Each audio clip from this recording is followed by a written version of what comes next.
СДСМ денес повторно го постави прашањето за екстрадицијата на поранешниот премиер Никола Груевски од Унгарија. Никола Груевски, осудениот криминалец во бегство, повторно се огласува од Унгарија и директно наредува на институциите и обвинителствата што треба да се истражи. Вистината е едноставна и јасна.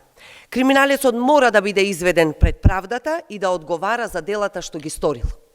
Она што Груевски го правеше тогаш, а неговата банда го продолжува денес, Македонија ја чини не само во пари, туку и за иднината. За премиерот Христијан Мицкоски селективност во правдата нема, а на СДСМ и порача. Си има правна процедура и се разбира дека сите правни процедури ќе бидат застапени, така што владата нема двојни принципи и апсолутно секој оној кој што верува во владењето на правото ќе го поддржи ово однесување на владата, а секој оној кој што е соочен пред правосудните органи има своји права согласно законите и уставот и тие права му се на располагање.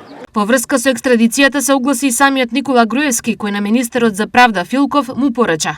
Му предлагам на министерот исто толку ревносно да ги истражи злоупотребите и незаконските постапки при политичкиот прогон во годините на Заев, монтираните судски постапки и неправдите што ги направи за да може полесно да владее. Му предлагам да собере информации како беа доставувани списоци од кабинетот на Заев за тоа кој треба да биде гонет за да се направи дека е криминалец и да се отстрани од политиката, а кој за да биде уценет и лажно да сведочи против други.